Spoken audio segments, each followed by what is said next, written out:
You've probably said it 100 times before. You're beautiful. It feels like the right thing to say, right? It's polite, it's affirming, it shows appreciation, but here's the truth. It's also empty. Not because beauty doesn't matter, but because those three words have lost their impact. They've become background noise in a woman's daily life. Compliments like that are safe, predictable, and most importantly, they don't move her. What you need to understand is that desire isn't born in the obvious. It's born in the unspoken, the unexpected, the psychologically loaded spaces between words, the ones that reach under her skin and make her feel seen in a way she doesn't even fully understand. When a man tells a woman, "You're beautiful," what he is often doing unconsciously is placing her on a pedestal, hoping to be rewarded for noticing what every other man has already seen. She knows she's beautiful. She's been told since she was 12. She doesn't need another man reminding her. She needs a man who sees what others don't. Desire begins when a woman senses that you are present enough to witness something real in her, not her appearance, but her essence, her contradictions, her unpredictability, her energy.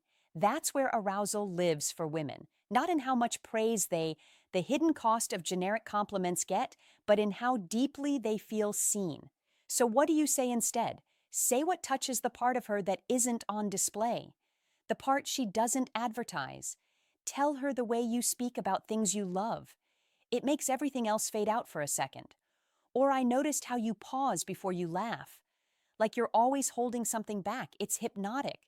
Now you're not talking to her face, her makeup, her body. You're talking to her soul. And most men don't even know how to look there, let alone speak to it.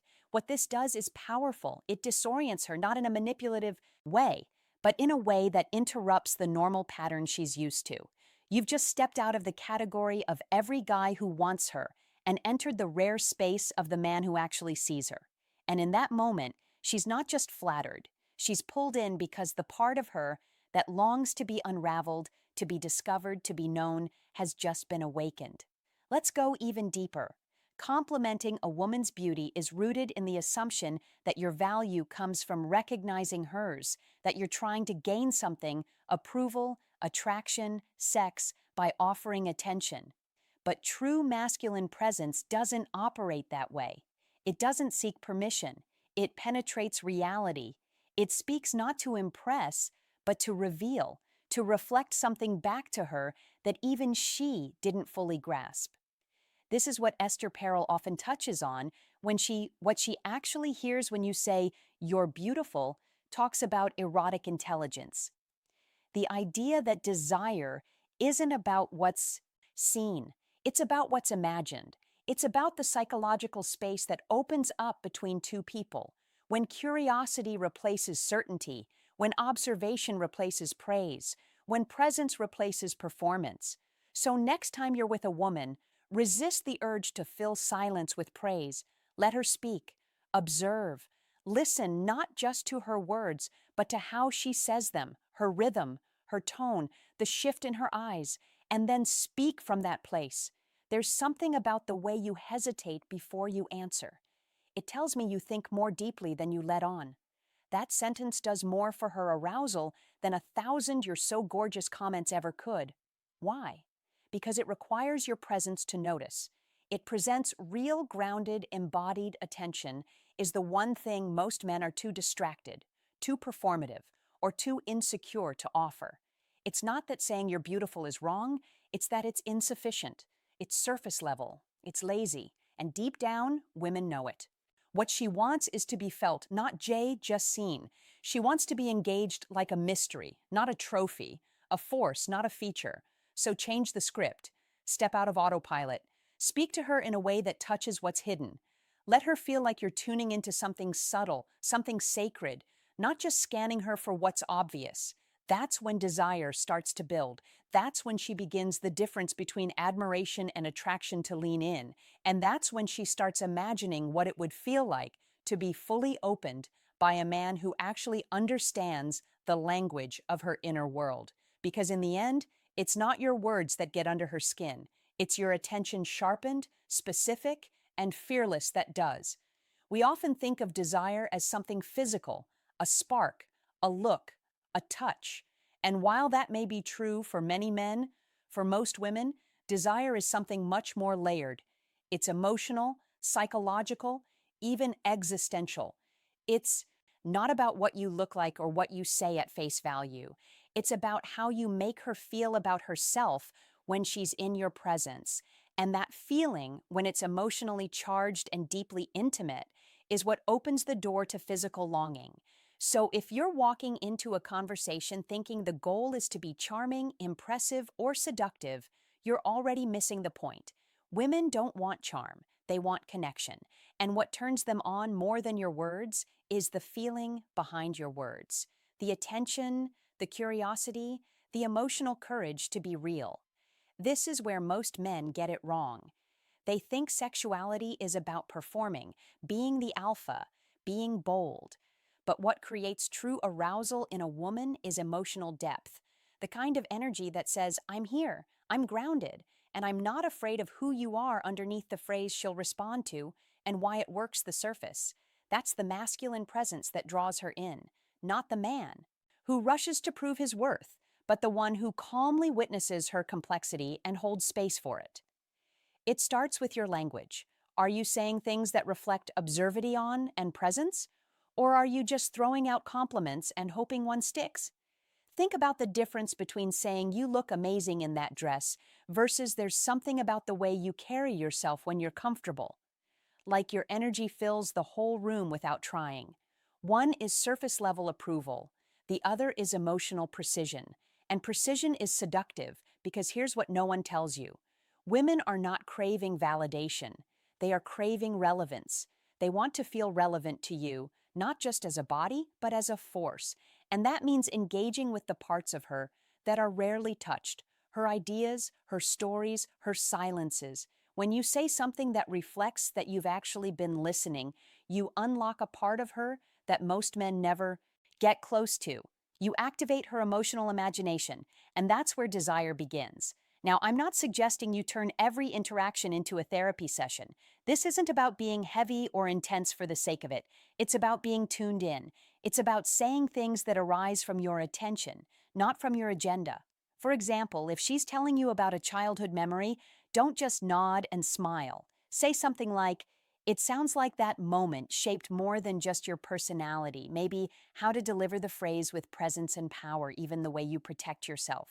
Now that's emotional depth, that's insight, and insight creates intimacy. But let's be clear, this isn't a script. You can't fake this. You can't learn a few psychological tricks and expect women to melt.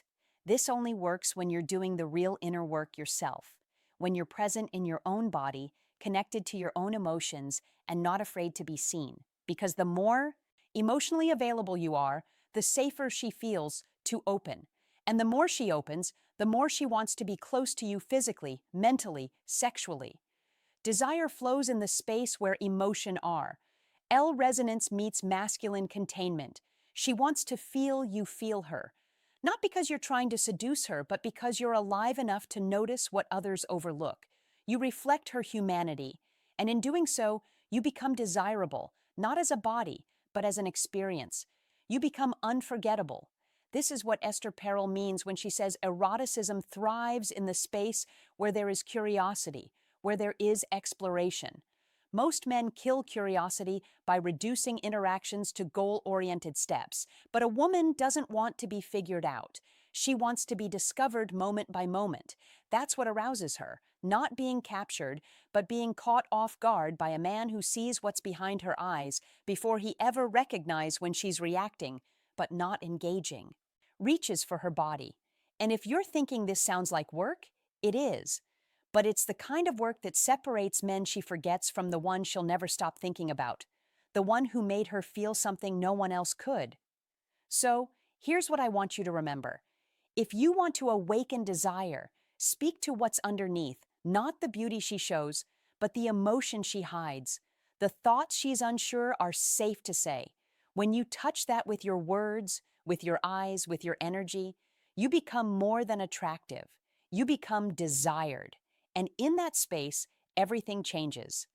One of the most misunderstood ideas in male-female dynamics is the belief that women are looking for praise. that if you simply say enough flattering things, she'll be drawn to you. But here's the uncomfortable truth. Praise without presence is just noise. She doesn't need more admiration. She needs to feel your energy, your stability, your depth, and that doesn't come from telling her she's beautiful. It comes from showing up with a kind of quiet, grounded power that very few men know how to embody. When you say you're beautiful, what are you really doing? In most cases, you're seeking approval. You're hoping that by offering her a compliment, she'll reward you with attention, affection, or validation. But that dynamic puts you in the role of the performer and her in switching from verbal to emotional connection, the role of the judge. You're offering something and waiting for her to respond. That's not desire, that's negotiation. Masculine presence is not about offering, it's about being. It's about standing in who you are with nothing to prove and nothing to chase. A woman doesn't fall for a man because he flatters her. She falls because she feels something when she's around him. She feels herself soften. She feels her guard drop. She feels safe, not because he told her she's special, but because his energy invites her into the present moment. This is why true presence is so much more powerful than praise. When you're present, you're not performing. You're not trying to be impressive or clever or seductive. You're simply there, alert, receptive, anchored. You're not distracted by how she's reacting to you. You're not trying to read her mind or manage her impression of you. You're just witnessing her deeply with no agenda. And paradoxically, that's what action steps you can use tonight makes you magnetic. Because here's what happens when you stop praising and start observing. You shift the dynamic. Instead of making it about her appearance, you start speaking to her essence. You might say there's a quiet intensity in the way you look at people when you're really listening. It's disarming. That's not praise, that's perception. And perception, when it's authentic and precise, is intoxicating. She doesn't just feel seen, she feels known. And in that moment, attraction is no longer about your looks or your words. It's about the experience of being around you. Now, this kind of presence isn't something you fake. It's not a tactic. It's a way of being that comes from doing your own internal work. It comes from being in touch with your emotions without being ruled by them. It comes from knowing your own worth. So, closing challenge, say the new phrase, change your outcome deeply that you don't need to advertise it. And when you show up like that, calm, clear, deeply rooted, she feels it in her body. She relaxes, she trusts, and her imagination begins to open. What many men don't realize is that women are constantly scanning for emotional safety. Not safety in the obvious sense, but safety in the deeper sense. Can she express herself without being judged? Can she be raw or silly or intense and not have you flinch? Can she surrender to her own desire without feeling like she's being used? These questions are being answered by your energy long before she says a word, and that's why words alone are never enough.